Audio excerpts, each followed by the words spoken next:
ഈ വീഡിയോയിൽ കുറച്ച് ജിയോ പൊളിറ്റിക്കൽ അപ്ഡേറ്റ്സ് ആണ്. അതിൽ ആദ്യമേ അമേരിക്കയിൽ നമുക്ക് വരാം. അമേരിക്ക ഒട്ടും പ്രതീക്ഷിക്കാത്ത രീതിയിൽ ട്രംപ് ഒരു സൈഡിൽ കൂടെ വ്യാപാര ബന്ധം മെച്ചപ്പെടുത്താൻ വേണ്ടിയിട്ട് പല രീതിയിലുള്ള പ്രയത്നങ്ങളിലോട്ട് ശ്രദ്ധ ചെലുത്തുന്ന സമയത്ത് ജർമ്മനിയും ഇറ്റലിയും കൂടെ ചേർന്ന് അമേരിക്കയ്ക്കിട്ട് ഒരു പണി കൊടുക്കാൻ തീരുമാനിച്ചിട്ടുണ്ട്. അപ്പോൾ ആ പണി എന്ന് പറഞ്ഞു കഴിഞ്ഞാൽ ജർമ്മനിയുടെയും ഇറ്റലിയുടെയും ഗോൾഡ് ശേഖരം, സ്വർണ്ണ ശേഖരം അമേരിക്കയുടെ പക്കലുണ്ട്. രണ്ടാം ലോക മഹായുദ്ധത്തിനെ തുടർന്ന് സെക്യൂരിറ്റി പർപ്പസിന് വേണ്ടിയിട്ട് അവർ അവിടെ സ്റ്റോർ ചെയ്ത് വെച്ചിരുന്നതാണ്. ന്യൂയോർക്കിന്റെ വാൾട്ടിലാണ് ഈ സംഗതി ഉള്ളത്. അപ്പോൾ അതിനെ ഇപ്പൊ വിഡ്രോ ചെയ്യാൻ വേണ്ടിയിട്ട് ഇവർ ശ്രമിക്കുന്നുണ്ട്. ഇത് വിഡ്രോ ചെയ്യുമ്പോഴത്തേക്കും ഇപ്പം സ്വർണ്ണ ശേഖരം എന്ന് പറയുന്നത് ഡയറക്റ്റ് ആയിട്ട് ഇപ്പൊ ജർമ്മനിയും ഇറ്റലിയും തന്നെ അവരുടെ സ്വർണ്ണങ്ങൾ മൊത്തം അമേരിക്കയിൽ നിന്നും എടുത്തുകൊണ്ട് വന്നാൽ തന്നെയും അമേരിക്കയ്ക്ക് ഇമ്മീഡിയറ്റ് ആയിട്ട് ഇമ്പാക്റ്റ് ഒന്നും ഉണ്ടാവാൻ പോകുന്നില്ല. ജർമ്മനിയുടെ 1236 ടൺ സ്വർണമാണ് അമേരിക്കയുടെ പക്കലുള്ളത്. ജർമ്മനിയുടെ മൊത്തം ടോട്ടൽ ഗോൾഡ് ഷെയർ എന്ന് പറഞ്ഞാൽ 3352 ടണ്ണാണ്. അതിന്റെ ഏതാണ്ട് 50% അമേരിക്കയുടെ പക്കലാണ് ഉള്ളത്. അതുപോലെ നമ്മൾ ഇറ്റലിയും കൂടി ചേർത്ത് കഴിഞ്ഞാൽ ഇറ്റലിയുടെ ഏതാണ്ട് 700 ടൺ സ്വർണമാണ് അമേരിക്കയുടെ പക്കലുള്ളത്. അപ്പോൾ ഇറ്റലിയും ജർമ്മനിയും കൂടെ ചേർന്ന് അമേരിക്കയ്ക്കിട്ട് ഒരു പണി കൊടുക്കാൻ വേണ്ടിയിട്ട്. പണി എന്ന് പറഞ്ഞാൽ ചുമ്മാ വെറുതെ പണിയല്ല, എവറി വീക്ക് 50-60 ടൺ വെച്ചിട്ട് ഈ സ്വർണം മൊത്തം C-17 എയർക്രാഫ്റ്റിലൂടെ ജർമ്മനിയിലോട്ടും ഇറ്റലിയിലോട്ടും എത്തിക്കാനുള്ള പദ്ധതി. ഇതാണ് സംഭവം. ഇത് വേറൊന്നും കൊണ്ടല്ല, ജർമ്മനിയുടെ പുതിയ ചാൻസലറായിട്ടുള്ള ഫെഡറിക് മേഴ്സും ഇറ്റലിയിലെ ജോർജിയ മെലോണിയും കൂടിയാണ് ഈ ഒരു തീരുമാനം എടുത്തിരിക്കുന്നത്.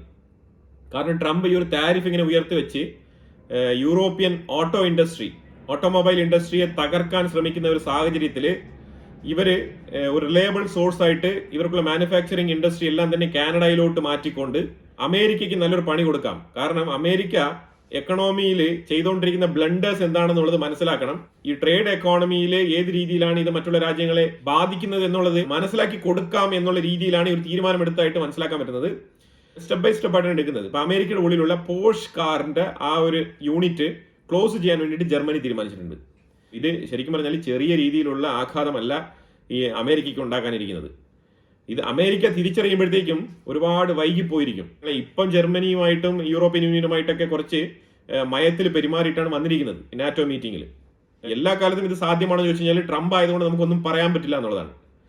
കാരണം ഏത് സിറ്റുവേഷൻസിൽ എവിടെയാണോ കുറച്ച് കൂടുതൽ പ്രോഫിറ്റ് കിട്ടുക ആ രീതിയിലേക്ക് എല്ലാ കാര്യങ്ങളെയും മാറ്റി കുറിക്കാൻ ശേഷിയുള്ള ഒരാളാണ് ട്രംപ്. ഇതുവരെ ഈ മൊമെന്റ് വരെ തെളിയിച്ചിരിക്കുന്നത് അങ്ങനെ തന്നെയാണ്. അപ്പൊ ആ സാഹചര്യത്തിൽ ഇപ്പം തീർച്ചയായിട്ടും ഇപ്പൊ ഇറ്റലിയും ജർമ്മനിയും ഈ സ്വർണം എടുക്കാനുള്ള പദ്ധതി ടേബിളിൽ വെച്ചിരിക്കുകയാണ് ചർച്ചയിൽ. ഇത് തീർച്ചയായിട്ടും അവർ അപ്രൂവൽ ചെയ്യും. ഈ സ്വർണം ഞങ്ങൾ തിരികെ കൊണ്ടുപോകണമെന്ന് പറഞ്ഞു കഴിഞ്ഞാൽ അമേരിക്കയ്ക്ക് കൊടുത്തേ പറ്റൂ, അല്ലാതെ അത് പിടിച്ചു വെക്കാനൊന്നും പറ്റത്തില്ല. അൺലെസ് ആ രാജ്യത്തിന് മേളിൽ എന്തെങ്കിലും സാങ്ഷൻസ് അഥവാ ഏതെങ്കിലും രീതിയിലുള്ള തടസ്സങ്ങൾ ഉണ്ടെങ്കിൽ മാത്രം. അതിലുപരിയായിട്ട് ഇപ്പൊ ഇറ്റലിക്കും ജർമ്മനിക്കും അമേരിക്കയ്ക്കും തമ്മിൽ ആ രീതിയിലുള്ള പ്രശ്നങ്ങളൊന്നുമില്ല. ട്രേഡ് വാർ മാത്രമാണ് ഉള്ളത്. ആ ട്രേഡ് വാർ എന്ന് പറയുന്നത് തന്നെ അതും അമിക്കബിളിയാണ്. അങ്ങോട്ടും ഇങ്ങോട്ടും താരിഫ് ഇട്ടിട്ടുണ്ട്, അത്രേ ഉള്ളൂ. അപ്പൊ അതുകൊണ്ട് ഈ ഗോൾഡ് ഇപ്പൊ അവിടെ തടഞ്ഞു വെക്കാനൊന്നും കഴിയില്ല. അപ്പൊ ഈ ഒരു മൊമെന്റിൽ തന്നെ ഇതങ്ങ് എടുത്തേക്കാം. കാരണം അമേരിക്കയുടെ നിലപാട് മാറ്റം പലപ്പോഴായിട്ട് അമേരിക്ക നിലപാട് മാറ്റുന്നത് കൊണ്ട് തന്നെ ഇനി അമേരിക്കയെ വിശ്വസിച്ച് ഈ സ്വർണം അവിടെ ഏൽപ്പിക്കേണ്ടതില്ല എന്നുള്ളൊരു തീരുമാനത്തിൽ എത്തിയിരിക്കുകയാണ്. അപ്പൊ അതുകൊണ്ട് ഇവര് ആഴ്ചയിൽ 50-60 ടൺ വെച്ച് ജർമ്മനിയും ഇറ്റലിയും ഇതിങ്ങ് കൊണ്ടുവരാൻ തന്നെ തീരുമാനിച്ചിരിക്കുന്നത്. ഇത് അമേരിക്കയുടെ സ്വർണ്ണശേഖരത്തിൽ ഒരു ഇടിവ് ഉണ്ടാക്കും, അത്രയേ ഉള്ളൂ. പിന്നെ ഇത് ഏത് സമയത്തും ഒരു ലിക്വിഡ് ഫണ്ട് കണ്ടെത്താൻ രീതിയിലുള്ള ഒരു സെക്യൂരിറ്റി അസറ്റാണ് ഗോൾഡ്. അപ്പൊ അതുകൊണ്ട് അത് റിയൽ ടൈം മാർക്കറ്റിനെ അത് അഫക്റ്റ് ചെയ്യത്തില്ല. അത് അമേരിക്കയുടെ ഉള്ളിൽ ഇപ്പം ഇറ്റലിയും ജർമ്മനിയും സ്വർണ്ണം എടുത്തുകൊണ്ട് പോകുന്ന പറഞ്ഞ ഉടനെ ഒരു രീതിയിലുള്ള ചാഞ്ചാട്ടം അവിടെ ഉണ്ടാകാൻ പോകുന്നില്ല. പക്ഷേ ഇത് ഈ ലിക്വിഡിറ്റി വോളറ്റൈൽ ഫണ്ടിനെ കുറിച്ച് ബാധിക്കും, അത്രേ ഉള്ളൂ. അതിനകത്ത് വേറെ ഒന്നും സംഭവിക്കാനില്ല. പക്ഷേ അമേരിക്കയുടെ ഒരു ക്രെഡിബിലിറ്റി, ഒരു ട്രസ്റ്റ് അത് നഷ്ടപ്പെടുകയാണ്. അതുപോലെ തന്നെ ഗോൾഡ് റിസർവില് അമേരിക്കയ്ക്ക് കുറച്ച് ഇടിവ് രേഖപ്പെടുത്തും. ഗോൾഡ് റിസർവില് ഇന്ത്യക്കും ഫോറിൻ കറൻസിയും ഗോൾഡും തന്നെയാണ് എമർജൻസി ലിക്വിഡിറ്റി ഫണ്ടായിട്ട് വെച്ചിരിക്കുന്നത്. ഗോൾഡിനേക്കാളും പ്രാധാന്യം ഫോറിൻ കറൻസിക്ക് ഉണ്ട്. ഫോറിൻ കറൻസി ഇമീഡിയറ്റ് നമുക്ക് ഏതെങ്കിലും ഒരു ഫോറിൻ ട്രാൻസാക്ഷൻ ചെയ്യാൻ ആവശ്യമുണ്ടെങ്കിൽ നമുക്ക് എടുക്കാൻ പറ്റും. ഗോൾഡ് നമ്മുടെ റിസർവിൽ തന്നെ ഉണ്ടാവും. അതാണ് രണ്ട് കാറ്റഗറിയാണ്, അത്രേ ഉള്ളൂ. ജർമ്മനിക്കുള്ളിൽ ഇതുമായിട്ട് ബന്ധപ്പെട്ട് ഡിബേറ്റ് നടക്കുന്നുണ്ട്. അതിൽ AFD എന്ന് പറഞ്ഞ റൈറ്റ് വിങ്ങിനെ സപ്പോർട്ട് ചെയ്യുന്ന പാർട്ടി ഇതിനെ ഡിഫെൻഡ് ചെയ്യുന്നുണ്ട്. അതായത് ഇപ്പൊ നിങ്ങൾ അമേരിക്കയുടെ കയ്യിൽ നിന്ന് എടുത്തുകൊണ്ട് വരേണ്ട കാര്യം എന്താണെന്നുള്ള രീതിയിലേക്ക് ചോദിക്കുന്നുണ്ട്. കാരണം അവര് അമേരിക്കൻ സപ്പോർട്ടേഴ്സ് ആണ്. അമേരിക്ക ഇലക്ഷനിലുടനീളം അവരെയാണ് സപ്പോർട്ട് ചെയ്തത്. പക്ഷേ മറ്റുള്ള എല്ലാ പാർട്ടികളും തന്നെ ജർമ്മനിക്കുള്ളിൽ ഈ മേഴ്സ് ഫ്രെഡറിക്കിന്റെ ഈ ഒരു ഓപ്ഷൻ തന്നെയാണ് സെലക്ട് ചെയ്യുന്നത്. അപ്പൊ അതുകൊണ്ട് AFDക്ക് ഒറ്റയ്ക്ക് ഇതിനെ അങ്ങനെ തോൽപ്പിക്കാൻ പറ്റില്ല. അതുകൊണ്ട് ഈ റെഫറൻഡം പാസ്സാകുന്ന മുറയ്ക്ക് സ്വർണം അമേരിക്കയിൽ നിന്ന് ജർമ്മനിക്കുള്ളിലും ഇറ്റലിയിലേക്കും പോകും. ഇത് ഇന്ത്യയുടെ പോളിസിയാണ്. ഇന്ത്യ ഇത് UK കഴിഞ്ഞ വർഷങ്ങളിൽ നടത്തി വിജയിപ്പിച്ചെടുത്ത ഒരു പോളിസിയാണ് ഇപ്പം ജർമ്മനിയും ഇറ്റലിയും ഫോളോ ചെയ്യുന്നത്. ചുരുക്കി പറഞ്ഞാൽ ഇന്ത്യയുടെ ഫോറിൻ പോളിസി കടമെടുത്ത് ഉപയോഗിക്കുകയാണ് വെസ്റ്റേൺ രാജ്യങ്ങൾ. അതാണ് ഇതിനകത്ത് മനസ്സിലാക്കേണ്ടത്. ഇതുമായിട്ട് ബന്ധപ്പെട്ട് ബൂണ്ടഷ് ബാങ്ക് എന്ന് പറയുന്നത് ജർമ്മനിയിലുള്ള ബാങ്കാണ്. ആ ബാങ്കാണ് ഈ ഗോൾഡ് ഒക്കെ കൊണ്ട് സ്റ്റോർ ചെയ്ത് വെക്കാൻ പോകുന്ന ഒരു സ്ഥാപനം. ബൂണ്ടഷ് ബാങ്ക് ഇതുമായിട്ട് ബന്ധപ്പെട്ട പ്രഖ്യാപനങ്ങളൊക്കെ നടത്തിയിട്ടുണ്ട്. അത് വളരെ എഫക്റ്റീവായിട്ട് മുന്നോട്ട് പോവാണ്. അമേരിക്കയുമായിട്ട് ടൈപ്പ് വെച്ചിരിക്കുന്ന ഓരോ രാജ്യങ്ങൾക്കും പ്രത്യേക താല്പര്യങ്ങളാണുള്ളത്. ആ താല്പര്യങ്ങളുടെ അടിസ്ഥാനത്തിലാണ് ഓരോരുത്തരും അമേരിക്കയിൽ നിക്ഷേപം നടത്തിയിരിക്കുന്നത്. പല രാജ്യങ്ങളും ബോണ്ട് പർച്ചേസ് ചെയ്തിരിക്കുന്നത്. പല നെഗോസിയേഷൻസിനും പല രാജ്യങ്ങൾ പോകുമ്പോഴത്തേക്കും അമേരിക്ക പല ഓഫേഴ്സും കൊടുക്കാറുണ്ട്. ഞങ്ങളുടെ ബോണ്ട് 2 മേടിച്ചോ എന്ന് പറയും, ഞങ്ങളുടെ ഫൈറ്റർ ജെറ്റ് 4 മേടിച്ചോ എന്ന് പറയും, ഇല്ലെങ്കിൽ ഞങ്ങളുടെ ഇന്ന കമ്പനിയിലേക്ക് കുറച്ച് ഇൻവെസ്റ്റ്മെന്റ് ചെയ്തോ എന്ന് പറയും.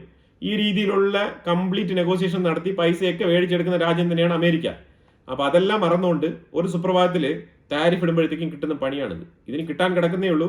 ഓഗസ്റ്റ്, സെപ്റ്റംബർ, ഒക്ടോബർ മാസങ്ങളിലാണ് ഏറ്റവും കൂടുതൽ അമേരിക്കയിൽ ഈ ട്രംപ് ഉണ്ടാക്കിയ താരിഫിന്റെ തിരിച്ചടി നേരിടാൻ പോകുന്നത്. അതിന്റെ പേടിയിലാണ് ആശാൻ ഓരോ സ്ഥലത്തും ചൈന നിങ്ങൾ എണ്ണ മേടിച്ചോ, ഇറാൻ നന്നായിക്കോട്ടെ, റഷ്യ ഞാൻ സപ്പോർട്ട് ചെയ്യാം, റെയർ എർത്ത് മിനറൽ എനിക്ക് തരൂ, ചൈനയുമായിട്ട് വന്നിട്ട് ഫുൾ മാഗ്നറ്റ് എനിക്ക് അയക്കൂ. ഈ രീതിയിലുള്ള സംസാരങ്ങളും ഈ രീതിയിലുള്ള നെഗോഷിയേഷനും നടത്തേണ്ട സാഹചര്യത്തിലേക്ക് ട്രംപ് തള്ളപ്പെട്ടത്. പെർ മന്ത് $209 ബില്യൺ വർത്ത് വരുന്ന ഗോൾഡ് ആയിരിക്കും ജർമ്മനിയും ഇറ്റലിയും അമേരിക്കയിൽ നിന്ന് കൊണ്ടുവരാൻ പോകുന്നത്. $2009 ബില്യൺ വരുന്ന മൂല്യച്ചോർച്ച ഗോൾഡ് റിസർവിന്റെ സൈഡിൽ ഉണ്ടാവും അമേരിക്കയ്ക്ക് പെർ മന്ത്. ഇനിയിപ്പം ജർമ്മനിയും ഇറ്റലിയും ഈ ഒരു വിഷയത്തിൽ സക്സസ് റേറ്റ് കൊണ്ടുവരുന്ന മുറയ്ക്ക് നെതർലാൻഡ്, ഓസ്ട്രിയ, ബെൽജിയം ഈ 3 രാജ്യങ്ങളും ഇത് ഫോളോ ചെയ്യും. ഇനി തുടരെ മറ്റുള്ള യൂറോപ്യൻ രാജ്യങ്ങളും ഇതേ സെയിം പോളിസി അപ്ലൈ ചെയ്യാനുള്ള സാധ്യതയുണ്ട്. അപ്പൊ ട്രംപ് ഇതിനെ എങ്ങനെ തടയും എന്നുള്ളത് ഒരു ചാലഞ്ച് തന്നെയാണ്. നെക്സ്റ്റ് വീക്കിൽ വളരെ ഇമ്പോർട്ടന്റ് ആയിട്ട് യൂറോപ്യൻ യൂണിയൻ അമേരിക്കയുമായിട്ട് നടക്കുന്ന ഡിസ്കഷൻസിൽ പ്രപ്പോസ് ചെയ്യാൻ വെച്ചിരിക്കുന്ന വിഷയങ്ങളാണിത്. ജർമ്മനി 600 കോടിയുടെ ഇമ്മ്യൂണേഷൻസിന്റെ ഓർഡർ ഇന്ത്യക്ക് കൊടുത്തിട്ടുണ്ട്. റീഇൻഫ്ര എന്ന് പറഞ്ഞ കമ്പനിയാണ്, റിലയൻസിന്റെ കമ്പനിയാണിത്. റിലയൻസിന്റെ കമ്പനി റീഇൻഫ്ര എന്ന് പറഞ്ഞ കമ്പനി ഈ ഓർഡർ സ്വന്തമാക്കിയിരിക്കുകയാണ്. ജർമ്മനിയാണ് ഈ ഓർഡർ ഇന്ത്യക്ക് കൊടുത്തിരിക്കുന്നത്. 600 കോടിയുടെ ഓർഡറാണ്. ഇന്ത്യയുടെ അടുത്ത് തുടരെ ഇറാൻ ഇസ്രായേലുമായിട്ട് ബന്ധപ്പെട്ട ആ ഒരു വിഷയത്തിനെ കുറിച്ച് ചോദ്യങ്ങൾ തുടരെ ഏത് പ്ലാറ്റ്ഫോമിൽ പോയാലും ആൾക്കാർ ഉന്നയിക്കുകയാണ്.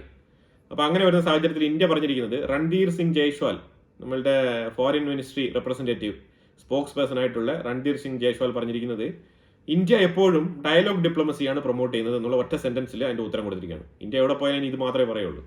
ഇന്ത്യയുടെ ഡിപ്ലോമസിയുമായിട്ട് ബന്ധപ്പെട്ട്, ഡിഫൻസുമായിട്ട് ബന്ധപ്പെട്ട് ഇസ്രായേലുമായിട്ട് പല രീതിയിലുള്ള ബന്ധങ്ങളും ഇന്ത്യക്ക് ഉണ്ടാവാം. പക്ഷേ ഇസ്രായേൽ ഇറാൻ വിഷയത്തിൽ ഇന്ത്യയുടെ നിലപാട് അന്നും ഇന്നും ഓപ്പൺ ഡയലോഗ് ഡിപ്ലോമസിയാണ്. അത് തന്നെയാണ് ഇന്ത്യ അന്ന് മുതൽ ഇന്നുവരെ പറഞ്ഞുകൊണ്ടിരിക്കുന്നത്. അത് നല്ലൊരു സെന്റൻസ് ആണ് ശരിക്കും പറഞ്ഞാൽ. കോംപ്രഹെൻസീവ് എക്കണോമിക് പാർട്ട്ണർഷിപ്പ് പ്രോഗ്രാം, സെപ്പ എന്നാണ് പറയുന്നത്. ഈ സെപ്പ എന്ന് പറയുന്ന ഈ കോംപ്രഹെൻസീവ് എക്കണോമിക് പാർട്ട്ണർഷിപ്പ് പ്രോഗ്രാം ഇന്ത്യയും UAE തമ്മിലാണ് നടപ്പിലാകുന്നത്. അതായത് UAEയുടെ ഇൻവെസ്റ്റ്മെന്റ് ഇന്ത്യക്കുള്ളിൽ സ്റ്റാർട്ടപ്പ് കമ്പനികൾക്ക് വേണ്ടിയിട്ട് ഒരു ഓപ്പർച്യൂണിറ്റി കൊടുക്കുന്നതിന്റെ ഭാഗമായിട്ടാണ് ഈ സെപ്പ എന്ന് പറഞ്ഞ ഈ ഒരു പ്രോജക്റ്റ് നടപ്പിലാക്കുന്നത്. ഇതുമായിട്ട് ബന്ധപ്പെട്ട് UAEയുടെ അംബാസിഡർ ഇന്ത്യയിൽ എത്തിയിട്ടുണ്ട്. അപ്പൊ ഈ സെപ്പ എന്ന് പറഞ്ഞ ഒരു പ്രോജക്റ്റിൽ പുതിയ സ്റ്റാർട്ടപ്പുകൾക്ക് വേണ്ടിയിട്ടാണ് ഈ ഒരു പ്രോജക്റ്റ് സ്റ്റാർട്ട് ചെയ്തിരിക്കുന്നത്. അതിന്റെ ഒരു സ്റ്റാർട്ടപ്പ് കോൺഫറൻസിന്റെ ഭാഗമായിട്ടാണ് പുള്ളി ഇന്ത്യയിൽ എത്തിയിരിക്കുന്നത്. ഒരുപാട് പുതിയ കമ്പനികൾക്കും യങ്സ്റ്റേഴ്സിനൊക്കെ ഓപ്പർച്യൂണിറ്റി കൊടുക്കാൻ വേണ്ടിയിട്ടാണ്. ഇപ്പൊ ക്രിയേറ്റീവ് ആയിട്ടുള്ള ഐഡിയാസ് നിങ്ങളുടെ കയ്യിലുണ്ടെങ്കിൽ നിങ്ങൾക്ക് ഈ സെപ്പ എന്ന് പറഞ്ഞ ഈ കമ്മിറ്റിയെ അപ്രോച്ച് ചെയ്യാൻ പറ്റുന്നതാണ്. സെൻട്രൽ ഗവൺമെന്റിന്റെ സൈറ്റിലും ഇതിന്റെ ലിങ്ക് കാണാൻ കഴിയുന്നതാണ്. സെപ്പയിൽ കയറിയിട്ട് നിങ്ങളുടെ കയ്യിൽ പുതിയ ആക്റ്റീവ് ആയിട്ടുള്ള പ്രോജക്റ്റുകൾ ഉണ്ടെങ്കിൽ, നല്ല പ്രോജക്റ്റുകൾ, നല്ല രീതിയിൽ നിങ്ങൾക്ക് കോൺഫിഡൻസ് ഉള്ള നിങ്ങളുടെ സ്വന്തം പ്രോജക്റ്റുകൾ ഉണ്ടെങ്കിൽ നിങ്ങൾക്ക് അവിടെ അവതരിപ്പിക്കാന്നേ ഉള്ളൂ. ഈ രീതിയിൽ ഒരു പ്രോജക്റ്റ് സെലക്ട് ചെയ്യപ്പെട്ട് കഴിഞ്ഞാൽ സകല സപ്പോർട്ടും സെൻട്രൽ ഗവൺമെന്റിന്റെ ഭാഗത്ത് കിട്ടുന്നതായിരിക്കും. ലോൺ ഫെസിലിറ്റി ഉൾപ്പെടെ എല്ലാം കിട്ടുന്നതായിരിക്കും, സബ്സിഡിയും കിട്ടുന്നതായിരിക്കും. അപ്പോൾ നിങ്ങളുടെ കയ്യിൽ ആക്റ്റീവ് ആയിട്ടുള്ള പ്രോജക്റ്റുകൾ ഉണ്ടെങ്കിൽ സെഫായെ അപ്രോച്ച് ചെയ്യുക. അതുപോലെ ഗാസ വിഷയത്തിൽ, ഗാസയുടെ സീസ് ഫയറുമായിട്ട് ബന്ധപ്പെട്ട് ഇസ്രായേൽ ഗാസ വിഷയത്തിൽ ഒരു തീരുമാനം ഉണ്ടാക്കാൻ പറ്റും എന്നുള്ളൊരു ഒരു പ്രതീക്ഷ ഖത്തറിനുണ്ട് എന്നാണ് പറയുന്നത്. ഖത്തർ പ്രൈം മിനിസ്റ്ററാണ് ഇതിനെക്കുറിച്ച് പറഞ്ഞിരിക്കുന്നത്. അപ്പോൾ ഇത് എന്തുകൊണ്ടാണെന്ന് പറഞ്ഞാൽ, ഈ ഇറാന്റെ യുദ്ധം എങ്ങനെയാണോ നിർത്തിയത് അതുപോലൊരു ഹോപ്പ് ഗാസയിലും ഇപ്പം വളർന്നു വരുന്നുണ്ട്. പക്ഷേ ഗാസയിലുള്ളത് ഹമാസ് തീവ്രവാദികളാണ്. അവരെ ഏത് രീതിയിൽ ഇസ്രായേൽ അംഗീകരിച്ച് ഇറാന്, അതായത് ഒരു രാജ്യത്തിന് കൊടുക്കുന്ന അതേ ഒരു ക്രെഡിബിലിറ്റി എന്നുള്ള നിലയിൽ കൺസിഡർ ചെയ്തുകൊണ്ട് ഒരു സീസ് ഫയറിലേക്ക് ഗാസയെ കൊണ്ടുവരാൻ പറ്റുമോ എന്നുള്ളത് എനിക്ക് ഡൗട്ട്ഫുൾ ആയിട്ടുള്ള കാര്യമാണ്. പക്ഷേ പല അറബ് രാജ്യങ്ങളും ഖത്താർ ഉൾപ്പെടെയുള്ള, ഈജിപ്റ്റ് ഉൾപ്പെടെയുള്ള രാജ്യങ്ങളൊക്കെ അത് നടക്കും അങ്ങനെ വിശ്വസിക്കുന്നുണ്ട്. തുർക്കി ഉൾപ്പെടെയുള്ള രാജ്യങ്ങൾ അതിൽ വിശ്വസിക്കുന്നുണ്ട്. ഓർഗനൈസേഷൻ ഓഫ് ഇസ്ലാമിക് കൺട്രീസ് എന്ന് പറഞ്ഞ ആ ഒരു സംഘടനയിൽ നടത്തിയ മീറ്റിംഗിലാണ് ഇത് ചർച്ച ചെയ്യപ്പെട്ടത്. ഇത് ഒരു ദിവസത്തിന് മുമ്പ്, അതായത് ഇത് 2 ദിവസങ്ങൾക്ക് മുമ്പ് തുർക്കിയിൽ വെച്ചിട്ടാണ് ഈ ഒരു മീറ്റിംഗ് നടന്നത്.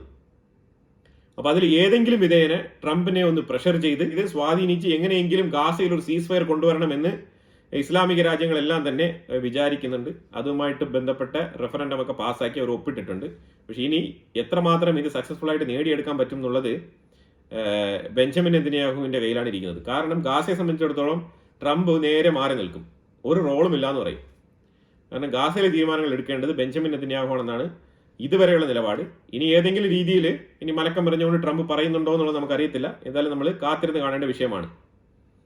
അപ്പോൾ എന്തായാലും കുറേ ജിയോ പൊളിറ്റിക്കൽ വിഷയങ്ങളാണ് നമ്മൾ ഇതിനകത്ത് നോക്കിയത്. ഇതിനെക്കുറിച്ചുള്ള അഭിപ്രായങ്ങൾ കമന്റ് ബോക്സിൽ രേഖപ്പെടുത്തുക. കൂടുതൽ വിഷയങ്ങളുമായിട്ട് അടുത്ത വീഡിയോയിൽ വരാം. Thank you so much.